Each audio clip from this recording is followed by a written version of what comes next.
The pantry door clicked shut behind me, and I heard the lock turn. "Oops, sorry, Harper," Malia's voice carried through the woods, sickeningly sweet. "The door must have stuck. We'll get you out in just a minute." My name is Harper, and I should have known this wasn't an accident. Nothing in my family ever is. I pressed my ear to the door, my heart hammering as voices drifted from the kitchen. Ethan's birthday party was in full swing outside. 10 years old today, my baby boy, but here I was, trapped like some unwanted relative they'd rather forget. Which, let's be honest, is exactly what I am. Is she gone? That was my mother's voice, sharp and calculating as always. "Locked away safely," Malia replied. "God, did you see how she was hovering around Ethan during cake time? It's getting worse. She's becoming unstable again." Mum's tone made my blood freeze. Just like before. Before. When I was 19 and pregnant, and they convinced me I was too young, too broken, too everything to raise my own son. "Ryan thinks we're being too harsh," Malia said, and I could picture her dismissive wave. "But he doesn't understand. She's confusing Ethan. Yesterday he asked me why Aunt Harper looks sad when she watches him play." My chest tightened. Even at 10, Ethan was too perceptive for his own good.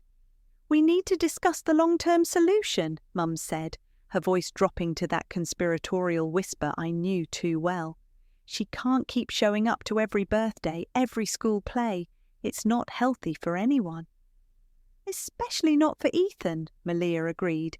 "He's starting to ask questions about why Harper never has her own kids, why she lives alone, why she gets that look." "What look?" Dad's voice joined the conversation, and I heard a chair scrape. "You know the look, Arthur, like she's mourning something. It makes everyone uncomfortable." I bit my lips so hard I tasted blood. The mourning look. Because I was mourning every single day for the past 10 years, I'd been mourning the life I gave up, the choice that wasn't really a choice at all. "The adoption papers are ironclad," Dad said firmly. "She signed them willingly." Willingly. Right. Like a 19-year-old girl with no money, no support, and parents threatening to disown her had any real choice. "Still," Mum continued, "we should consider asking her to step back. For everyone's sake. Maybe suggest she take that job opportunity in Portland she mentioned?" My stomach dropped. I'd mentioned Portland exactly once, months ago, as a hypothetical. Trust my mother to weaponize casual conversation. "She'll resist," Malia said. "You know how she gets when it comes to Ethan. Possessive." Possessive. The word hit like a slap. I was possessive of my own biological son, the child I carried for 9 months, the baby I held for exactly 3 hours before they convinced me to sign him away. "Then we make it clear she doesn't have a choice," Mum said, her voice turning steel cold. "Harper has always been dramatic, but she's not stupid. She'll understand what's best for Ethan." "What if she doesn't?" Dad asked. A long pause. Then Malia spoke, and her words made my knees buckle. "Then we tell Ethan the truth about his birth mother, how unstable she was, how she abandoned him because she couldn't handle responsibility, how we saved him from a life of chaos and disappointment. The truth, their version of it anyway, the version where I was the villain in my own story. He's old enough to understand now," Mom added. "Sometimes children need to know why certain people can't be trusted with their well-being." I slid down the pantry door until I was sitting on the floor, surrounded by birthday party supplies and the scent of vanilla cake. Outside, I could hear Ethan laughing with his friends, completely unaware that the adults in his life were planning to erase me from his world entirely. But here's the thing about being underestimated your whole life. People forget you're capable of fighting back. The lock clicked, and Malia's face appeared in the doorway, all fake concern and practiced sympathy. "There you are. Sorry about that. The door gets stuck sometimes. Are you okay? You look pale." I stood up slowly, brushing dust off my jeans, and gave her my brightest smile. "I'm perfect," I said. "Just perfect." Because after 10 years of playing the grateful little sister, the understanding birth mother, the family disappointment, I was finally ready to stop playing nice. I made it through exactly 20 minutes of fake smiles and "how's work, Harper?" small talk before I needed air. The backyard was packed with kids running around, parents clustered in their perfect little groups, and my family playing their roles like seasoned actors. I slipped around the side of the house, pulling out my phone to text Kimberly when I heard Dad's voice through the open window of his study.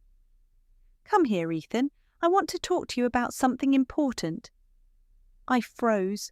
The window was cracked just enough that I could hear everything. "Am I in trouble, Grandpa?" "No, son, but you're getting older now, and there are some things you should understand about your family." My heart started racing. I pressed myself against the brick wall, hidden by the overgrown rose bushes Mum never bothered to trim. "It's about your Aunt Harper," Dad continued, and I felt like I was going to throw up. "What about her?" "Well, you know how sometimes she seems different? Sad, maybe? A little too interested in everything you do?" "I guess. She always asks lots of questions about school and stuff. That's because she has some problems, Ethan. Mental problems. She's not quite right in the head." The words hit me like physical blows. I gripped my phone so tight I thought it might crack. "What kind of problems?" Ethan's voice was smaller now, confused. "She gets obsessed with things, with people. When she was younger, she made some very bad choices because she couldn't think clearly." Malia's voice joined the conversation. "That's why she doesn't have her own family, sweetheart. She's not capable of taking care of anyone." "But she takes care of herself," Ethan said, and I wanted to cry at how he tried to defend me. "Barely," Dad replied. "She lives in that tiny apartment, works at that little job, never married, never had children. That's not normal for someone her age." "Your grandfather's right," Malia said gently. "Harper has always been unstable. Even when we were kids, she'd have these episodes where she'd get fixated on things that weren't hers." "What do you mean?" "Well," Malia's voice took on that patient, explaining to a child tone, "sometimes she pretends things belong to her when they don't. Sometimes she even believes her own stories." My vision blurred with rage. They were rewriting history, making me sound delusional. "Like what?" Ethan asked. A pause. Then Dad spoke carefully. "Sometimes she talks about you like you're her son instead of your mum's." "That's weird." "It is weird, honey," Malia agreed. "And it's not fair to you. You shouldn't have to deal with an adult who can't accept reality." "Is that why she looks at me funny sometimes?" "What do you mean?" Dad asked. Like she's going to cry. And she always wants to hug me goodbye, even when other people are watching." "That's exactly what we're talking about," Malia said. "She doesn't understand appropriate boundaries. It makes everyone uncomfortable." Should I not hug her back? My heart shattered into a million pieces. My 10-year-old son was asking permission to show me basic affection. "You should be polite," Dad said, "but you don't have to do anything that makes you uncomfortable. And if she ever says anything strange to you, anything about being your real mother or loving you more than Mom and Dad do, you need to tell us immediately." "Would she say that?" "She might," Malia said sadly. "People with her condition sometimes can't help themselves. They create fantasies and try to make other people believe them." "That's scary." "It's not scary if you know what to look for," Dad assured him. "Just remember, your real family is the people who've raised you, loved you, and taken care of you every single day, not someone who shows up for parties and pretends to care." Pretends to care. I bit my lips so hard I drew blood. "Okay, Grandpa, can I go back to my party now?" "Of course. And Ethan, this conversation stays between us, all right? We don't want to hurt Aunt Harper's feelings by letting her know we're worried about her." "I won't tell." Footsteps moved away from the window. I stayed frozen against the wall, shaking with fury and heartbreak. My phone buzzed. A text from Kimberly. "How's the party? Everything okay?" I typed back with trembling fingers. "They're poisoning him against me. It's time." Her response came immediately. "Are you sure? Once we do this, there's no going back." I looked through the window at the empty study, then toward the backyard, where my son was probably already seeing me differently, already questioning every interaction we'd ever had. "I'm sure. Call Raphael. Tell him it's happening tonight." Because if they wanted to play dirty, I had news for them.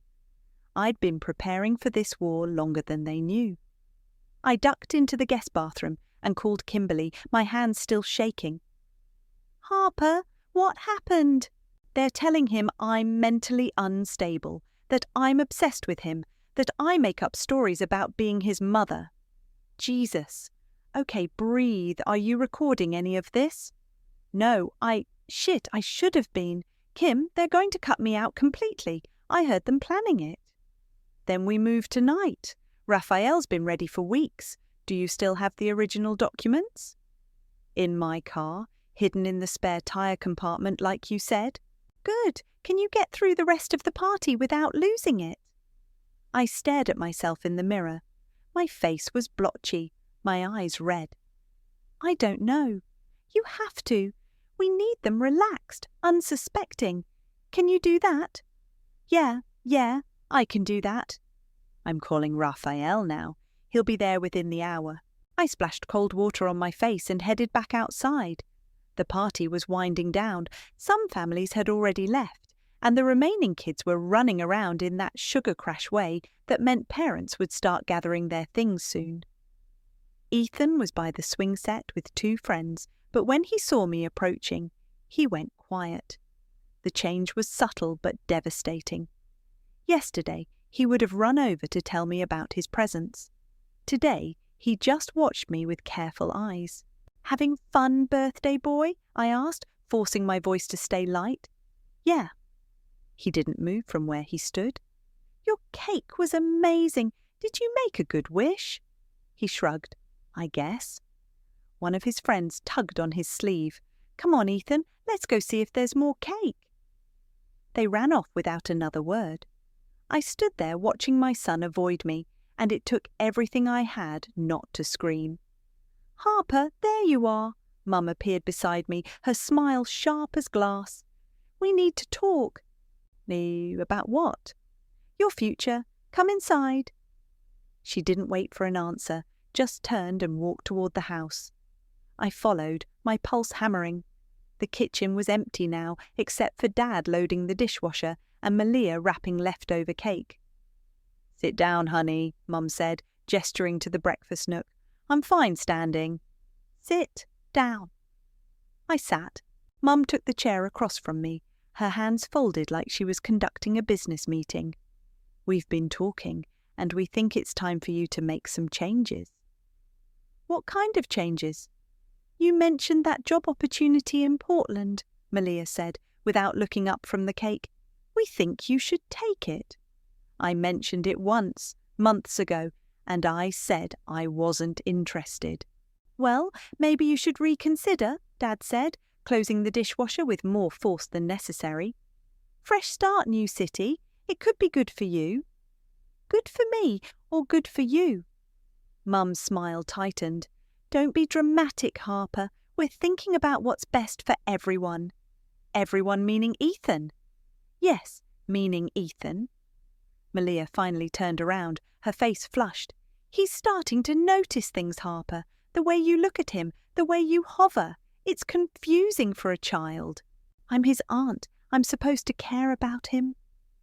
"There's caring, and then there's—" Mum waved her hand vaguely. "Whatever this is you're doing." "What am I doing exactly?" "You know what you're doing," Dad said quietly, "and it needs to stop."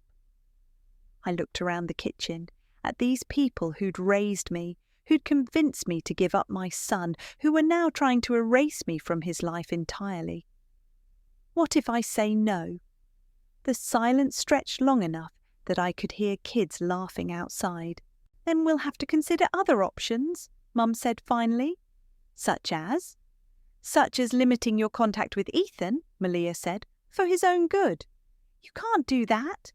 Actually, we can, Dad said. We're his legal parents. We decide who he spends time with. I stood up slowly. Is that a threat? It's a reality check, Mum replied. You signed those papers, Harper. You made your choice. I was 19. I was scared. You all convinced me I had no other option. You didn't, Malia said coldly, and you still don't. I looked at each of them, my mother with her calculating eyes, my father with his guilty expression, my sister with her perfect life built on my sacrifice. Actually, I said, I think I do. Mum's eyebrows rose. Excuse me? I said, I think I have options, more than you realise. Harper, Dad warned, don't do anything stupid. I smiled, and for the first time all day it felt genuine. Don't worry, Dad, I'm done being stupid. The doorbell rang, cutting through the tension like a knife. I'll get it, I said, walking toward the front door. Harper, we're not finished here, Mum called after me. Actually, I said, opening the door to reveal Raphael standing on the porch with his briefcase. I think we're just getting started. Harper? Raphael stepped inside, his expression professional, but his eyes sharp. I believe we had an appointment. Who is this? Mum appeared in the hallway, her voice tight with suspicion. This is Raphael. He's my lawyer. The words hung in the air like a bomb waiting to explode. Dad emerged from the kitchen, Malia right behind him. Your lawyer? Malia's voice cracked slightly. What do you need a lawyer for? Maybe we should sit down, Raphael suggested, setting his briefcase on the entry table. This concerns all of you. Now wait just a minute, Dad started, but I cut him off. No, Dad, you wait. For 10 years I've waited. I've been patient. I've played by your rules, but I'm done waiting. Harper, whatever you think you're doing, Mum began. I'm not thinking anything. I know exactly what I'm doing. I turned to Raphael. Do you have the documents? He nodded, opening his briefcase. Everything's here. What documents? Malia's face had gone pale. Raphael pulled out a thick folder. The original adoption agreement, signed 10 years ago. We all know what was signed, Dad said dismissively. Ancient history. Actually, Mr. Bennett, I don't think you read it very carefully. Raphael opened the folder. Specifically, Section 12, subsection C. I don't know what game you're playing, Harper, but it's not a game, Malia. I took the papers from Raphael. Remember what you promised me when you convinced me to sign these? I promised you'd always be part of Ethan's life, Malia said defensively. And you have been. You promised I'd be his aunt, that he'd know who I was, that I'd never be cut out of his life. My voice was getting stronger with each word. You promised that if anyone ever tried to turn him against me, the agreement would be void. Mum's face went white. That's not what it says. Actually, it is. Raphael cleared his throat and began reading. In the event that the adoptive parents or their representatives engage in any behaviour designed to alienate the biological mother from the child, including but not limited to character defamation, restriction of agreed-upon contact, or deliberate interference with the established relationship, this agreement shall be considered null and void, and custody shall revert to the biological mother. That's impossible, Dad sputtered. I read every word of that contract. You read what your lawyer highlighted for you, Raphael replied calmly. But Harper's lawyer, my predecessor, was very thorough about protecting her interests. You had a lawyer? Malia's voice was barely a whisper. I was 19, not stupid. Scared, yes. Pressured, absolutely. But not stupid enough to sign away my rights without protection. This is ridiculous, Mum snapped. You can't just waltz in here 10 years later and what? Enforce a legal contract? Actually, I can. The front door opened, and Ryan walked in with Ethan, both of them carrying party clean-up supplies. "What's going on?" Ryan asked, taking in the tense scene. "Who's this?" "Daddy, why does everyone look mad?" Ethan's voice was small, confused. My heart clenched seeing him there, caught in the middle of this explosion. "Maybe Ethan should go play in his room," I suggested. "Don't tell my son what to do," Malia snapped. "Your son?" The words came out sharper than I intended. Ethan looked between us, his eyes wide. "What's happening? Why is everyone yelling?" "We're not yelling, sweetheart," Mum said, but her voice was strained. "Yes, you are. And who is that man? Why does he have papers?" Raphael knelt down to Ethan's level. "Hi there, I'm a lawyer. Do you know what that means? Someone who helps with important papers?" "That's right. Very smart." "What kind of papers?" Ethan asked. The adults all looked at each other. The moment stretched out, heavy with unspoken truths. "Papers about families," Raphael said carefully. "Our family?" "Ethan, go to your room," Malia said firmly. "But I want to know." "Now, Ethan." "Actually," I said, my voice cutting through the tension, "maybe he should stay. Maybe it's time he heard the truth." "Harper, don't," Dad warned. "Don't what? Don't tell my son who I really am." The words hung in the air like a thunderclap. Ethan's eyes went wide. "Your son?" he whispered. Malia lunged forward. "Harper, stop this right now." "Why? Because the truth is inconvenient? Because it ruins your perfect little story?" "What does she mean?" Ethan's voice was getting higher, more panicked. "Daddy, what does she mean?" Ryan looked helplessly between his wife and me. "Ethan, maybe we should—" "I'm your birth mother," I said, the words tumbling out before anyone could stop me. "I gave birth to you 10 years ago, and they convinced me to let them adopt you." The silence that followed was deafening. Then Ethan asked the question that changed everything. "Does that mean you're my real mum?" The question hit the room like a grenade. Everyone started talking at once. "Ethan, sweetheart, let me explain." Malia reached for him. "She's not your real mother!" Mum's voice cut through everything else. "Your real mother is the woman who raised you, who—" "Stop!" Ethan backed away from all of us, tears streaming down his face. "Stop yelling! I don't understand." "You don't need to understand," Dad said, moving toward Ethan. "This is adult business that has nothing to do with you." "Nothing to do with him?" I stepped forward. "He's the center of all of this." "Harper, you're scaring him," Ryan said quietly. "I'm scaring him? What about what you've been doing, telling him I'm mentally unstable, that I make up stories?" Ethan's head snapped toward his grandfather. "Grandpa, is that what you said?" Dad's face flushed red.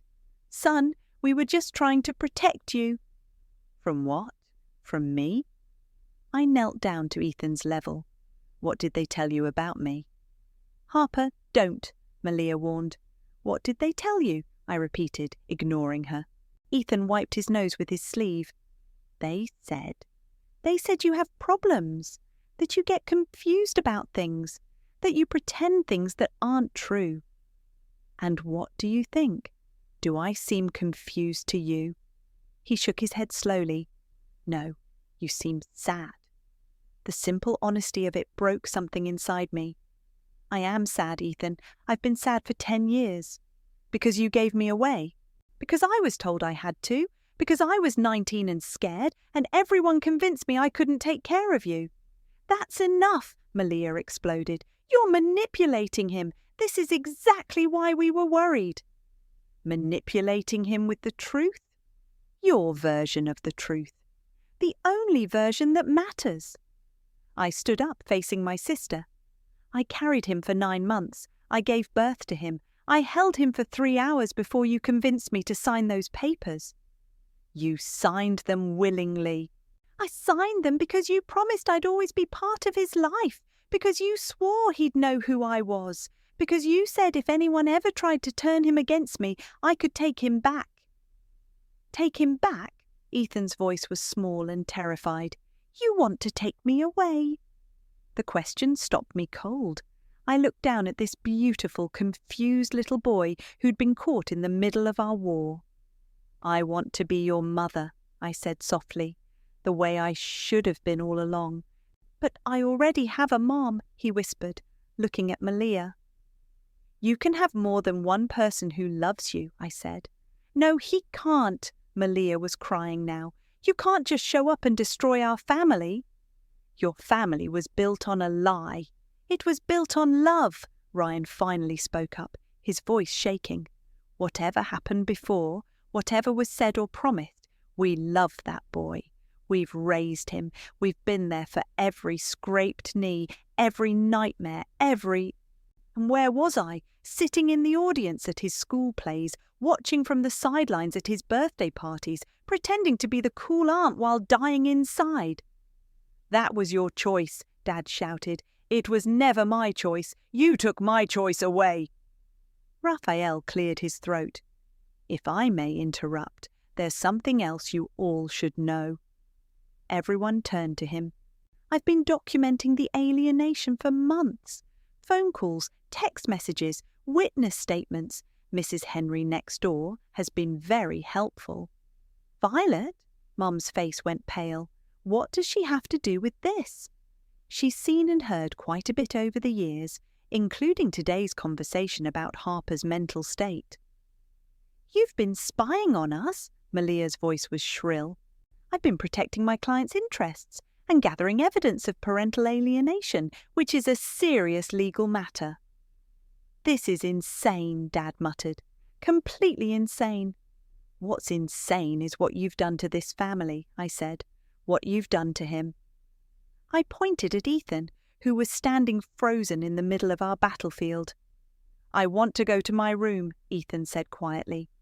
"You can't hide from this, son," Dad said. "He's not your son," I snapped. "He's mine." "He's mine," Malia screamed back. "I've been his mother for 10 years. You can't just—" She lunged at me, and suddenly we were fighting, actually fighting, clawing and grabbing like children. Ryan tried to pull us apart, while Dad shouted, and Mom grabbed for Ethan. "Stop it!" Ethan's scream cut through everything. "Stop fighting! I hate all of you!" He ran toward the front door, but before anyone could stop him, it opened. Violet Henry stood there, taking in the chaos with sharp eyes. "I think," she said calmly, "it's time someone told this boy the whole truth." Violet stepped into the house like she owned it, her silver hair perfectly styled despite the chaos erupting around her. Ethan ran straight to her, burying his face against her cardigan. "Mrs. Henry, this is a private family matter," Mum said, trying to regain control. "Private?" Violet's laugh was sharp. "Ingrid, half the neighbourhood heard you screaming, and this boy shouldn't be in the middle of it." "We can handle our own family," Dad said firmly, "like you handled it 10 years ago." Violet's eyes were steel. "When you convinced a terrified teenager to give up her baby." "You don't know what you're talking about," Malia said, but her voice wavered. "I know more than you think." Violet kept one arm around Ethan while she faced the room. "I was there, remember? I brought casseroles when Harper was pregnant. I saw her crying on your porch at 2 a.m. I heard the fights." "Those were private conversations," Mum hissed. "Nothing's private when you're screaming loud enough to wake the dead." Violet looked down at Ethan. "Sweetheart, why don't you sit on the couch? The adults need to have a very honest conversation." Ethan nodded and moved to the sofa, his eyes wide and scared. "Now," Violet continued, "let's talk about what really happened 10 years ago." "Mrs. Henry, please," Ryan said quietly. "This is already hard enough on everyone." "Hard on everyone? What about Harper? What about this boy who's been lied to his entire life?" "We never lied to him," Malia protested. "You told him his birth mother was unstable. You told him she abandoned him. You told him she makes up stories." Violet's voice rose with each accusation. "I heard Arthur telling him just this afternoon that Harper is mentally ill." Dad's face went red. "That conversation was what, private? Like when you told Harper she was too young to be a mother, too irresponsible, too selfish. She was 19, Mum exploded. She had no job, no husband, no way to support a child. She had family, she had you, but instead of helping her, you convinced her she was worthless. That's not true, Malia said, but she wouldn't meet anyone's eyes. Isn't it? Violet turned to Harper. Tell them what your mother said to you in the hospital. I looked at Mom, who had gone pale. You don't want to do this. Yes, I do. Tell them, Harper. My voice came out barely above a whisper. She said I was selfish for wanting to keep him, that I'd ruin his life like I'd ruined everything else. That's not, Mum started. She said I was just like my cousin Sarah. Remember Sarah, Mum? The one who got pregnant at 17 and kept her baby? The one you always called that poor child and such a waste? Harper, stop, Dad warned. She said if I really loved my baby, I'd give him to someone who could actually take care of him, someone responsible, someone like Malia. I was trying to help you see reason, Mum's voice cracked. You were trying to get rid of your embarrassment, I shot back. Your teenage daughter who got knocked up and ruined your perfect family image. That's enough, Dad roared. No, it's not enough. Violet stepped forward. Because there's more, isn't there, Arthur? Tell them about the money. The room went dead silent. What money? Ryan asked slowly. Dad's face had gone grey. Violet, don't. The money Malia and Ryan paid for the adoption. The money that went straight into your bank account. That's not true, Malia whispered. $50,000, Violet continued relentlessly. I saw the cheque. I was there when your father deposited it. Dad? I stared at him in horror. You took money for my baby? It wasn't like that, he said desperately. It was to help with expenses, to what? Buy your silence, pay for your cooperation in stealing my son. We didn't steal anything, Malia was crying now. We gave him a good home. We loved him. With money you paid my parents, I turned to Ryan. Did you know they were selling him to you? Ryan's face was white. We thought the money was for legal fees, medical bills. It was, Dad said quickly. That's all it was. Bullshit, Violet said bluntly. I saw you buying that new car 2 weeks later. I saw Ingrid's shopping sprees. You were watching us, Mum's voice was shrill. I was watching out for Harper. Someone had to. Ethan's small voice cut through the arguing. You sold me. Everyone turned to look at him. He was sitting on the couch, tears streaming down his face. Grandpa, did you sell me like a puppy? No, son, it wasn't like that. Then what was it like? Ethan stood up, his hands clenched into fists. Because it sounds like you took money to give me away. Ethan, please. Malia reached for him, but he stepped back. And you paid for me? Like buying a toy? We wanted you so badly, Malia sobbed. We couldn't have children of our own, and so you bought me from my real mom? The word real hit Malia like a physical blow. She staggered backward, her face crumpling. Ryan stepped forward, his voice quiet but firm. I think it's time we told him everything. Ryan, no, Malia begged, but Ryan was already reaching into his jacket pocket, pulling out a folded piece of paper. Harper, he said, I think you need to see this. Ryan handed me the paper with shaking hands. I found this in Malia's jewellery box last month. I've been carrying it around ever since. I unfolded it, my heart hammering. It was a letter, written in my own handwriting from 10 years ago. Read it out loud, Ryan said quietly. Ryan, don't do this, Malia pleaded. She deserves to know. They all do. His voice was steady, but his eyes were full of pain. I cleared my throat and began reading. Dear Malia and Ryan, I know we agreed I would sign the papers, but I've been thinking. I want to keep my baby. I know I'm young, but I love him so much already. I think I can do this if you help me. Please don't make me give him away. Please, love, Harper. The silence was deafening. I never got that letter, I whispered. Because I intercepted it, Malia said, her voice barely audible. You what? Dad stared at his daughter in shock. She was going to change her mind. She was going to take him back. He was never yours to take, I screamed. I couldn't have children, Malia screamed back.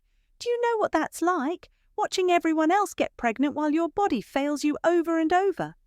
So you stole mine? I saved him. Look at your life, Harper. Look at where you are. You can barely take care of yourself. Because you destroyed me. Because you took the only thing that mattered to me. Raphael stepped forward. There's more evidence. Phone recordings, text messages, witness statements, enough to prove systematic alienation and fraud. Fraud? Ryan's voice was hollow.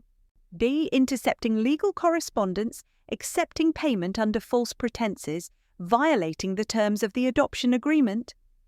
Raphael's voice was clinical. It's enough to void the adoption and potentially bring criminal charges. Criminal charges? Mum's face went white. Against all of you. Conspiracy, fraud, parental alienation. The state takes these things very seriously. This is insane, Dad muttered. Completely insane. What's insane is what you did to your own daughter, Violet said sharply. What you did to this family. Ethan had been sitting quietly through all of this, but now he stood up. I want to talk to Harper, alone. Sweetheart, maybe that's not a good idea right now, Malia said. I don't care what you think is a good idea. Ethan's voice cracked. You lied to me. All of you lied to me. We were protecting you, Dad said weakly. From what? From knowing my real mum loves me? The words hit Malia like a physical blow. She doubled over, sobbing. Ethan, I said carefully, we don't have to talk now. This is a lot to process. I want to know everything, he said, his young face set with determination. I want to know about when I was born. I want to know why you gave me away. I want to know why they said you were crazy. I'm not crazy, I said softly. I was just young and scared. And they made you give me away? They convinced me it was best for you, but you didn't want to. I looked at this beautiful boy, my son, standing in the wreckage of our family. I never wanted to give you away, not for 1 second. Then why did you? Because I believed them when they said I wasn't good enough to be your mother. Ethan walked over to me, his eyes serious. Are you good enough now? The question broke my heart and put it back together at the same time. I don't know, but I want to try. What happens now? Ryan asked quietly. Raphael closed his briefcase. Now we go to court. The adoption agreement is void due to fraud and alienation. Custody reverts to Harper. Just like that? Malia's voice was desperate. Just like that. But what about Ethan? What about what he wants? Everyone turned to look at him. He was still standing next to me, close enough that I could smell his birthday cake on his breath. I want to live with my real mom, he said quietly. But I want to see you too. Sometimes. Malia's sob echoed through the room. That can be arranged, Raphael said. Supervised visitation, gradually increasing based on behaviour and compliance with court orders. This will destroy us, Mum whispered. You destroyed yourselves, Violet said firmly. 10 years ago when you chose money and appearances over doing what was right. The whole town will know, Dad said, his voice hollow. Good, I said, surprising myself with how strong I sounded. Maybe it'll stop you from doing this to someone else. Harper, Ethan said, tugging on my sleeve, can we go home now? Home, the word hit me like lightning. Yeah, I said, taking his hand. Let's go home. As we walked toward the door, Malia called out one last desperate plea. Harper, please, he's all I have. I turned back to look at her, this woman who had raised my son, who had loved him in her own broken way. He was all I had too, I said, and you took him anyway. The apartment felt different with Ethan's things scattered around. His backpack by the door, his sneakers kicked off in the hallway, his homework spread across my kitchen table. Real signs of life instead of the careful emptiness I'd maintained for so long. "Mom?" His voice still caught me off guard every time. "Can you help me with this math problem?" "Sure." I sat down next to him, looking at the worksheet. "What's giving you trouble?" "This word, problem, about sharing cookies. It says if you have 12 cookies and 3 friends, how many does each person get?" "Well, what do you think?" He chewed his pencil eraser. "4 each? But what if one friend doesn't want cookies? What if they're on a diet or something?" I smiled. "You're overthinking it. Sometimes math problems are simpler than real life." "Real life is complicated," he said seriously. "Yeah, it is." The doorbell rang. Through the peephole, I saw Malia standing on my doorstep, holding a small wrapped box. "It's Malia," I called to Ethan. He looked up from his homework. "Do I have to see her?" "Not if you don't want to. It's your choice." He thought for a moment. "I guess I can. For a little bit." I opened the door. Malia looked terrible. Dark circles under her eyes, her hair unwashed, her clothes wrinkled. "Hi," she said quietly. "Hi. I brought Ethan something. His favourite book. He left it at the house." I took the package. "Thanks. Can I see him, just for a minute?" I looked back at Ethan, who nodded reluctantly. "Come in, but just for a few minutes." Malia stepped inside, her eyes taking in the small space. "It's nice. Cozy." "It's home." She walked over to where Ethan sat at the table. "Hi, sweetheart." "Hi." He didn't look up from his homework. "I brought you something." She held out the wrapped box. He opened it carefully. Inside was a worn copy of Where the Red Fern Grows. "You read this to me when I was little," he said softly. "Every night for 2 months, you made me start over every time we finished." "I remember." Malia's eyes filled with tears. "Ethan, I want you to know that everything I did because I love you." "I know. And I'm sorry. I'm sorry for lying to you about Harper. I'm sorry for saying those things about her." Ethan finally looked up. "Why did you do it?" "Because I was scared of losing you, scared you'd love her more than me." "I can love both of you," he said simply. "There's enough love for everyone." The words hit Malia like a physical blow. She started crying, quiet tears that she tried to wipe away quickly. "I know that now," she whispered, "but I was so afraid." "Are you still afraid?" She looked at him, then at me. "Terrified, but I'm trying to be brave." "Good," Ethan said. "Being brave is important." My phone buzzed. A text from Kimberly. "Saw the news article. How are you holding up?" The story had broken 3 days ago. Local family's adoption scandal rocks community. The reporter had been thorough, interviewing neighbours, digging into court records, even talking to other families who'd used the same lawyer my parents had recommended. Dad had resigned from his job at the bank. Mum had stepped down from her charity board. The whispers followed them everywhere now. "I should go," Malia said, standing up. "Malia," I called as she reached the door. "The supervised visits start next week. Raphael will be in touch about the schedule." She nodded. "Thank you for letting me see him at all." "He loves you. That doesn't just disappear because of what happened." "Even after everything I did." "Even after everything you did." She left quietly, and I locked the door behind her. "Mum?" Ethan was still at the table, but he'd closed his math book. "Yeah? Do you think they'll be okay? Grandma and Grandpa and Malia?" I sat back down next to him. "I don't know. They made some really bad choices. There are consequences for that." "Are you glad about the consequences?" The question caught me off guard. Was I glad? Seeing my parents' shame, Malia's devastation, the family name dragged through the mud? "I'm glad you're here," I said finally. "I'm glad we're together. Everything else, it just is what it is." Do you think you'll ever forgive them? Maybe someday, when I'm ready, when they've earned it. What about me? Do I have to forgive them? That's up to you. You don't owe anyone forgiveness, Ethan, not even family. He nodded thoughtfully. I think I want to finish my homework now. Okay. As he bent over his worksheet, I watched him, really watched him. My son, in my home, doing homework at my kitchen table. The boy I'd carried, the child I'd lost, the young man I was getting to know. Hey, Ethan?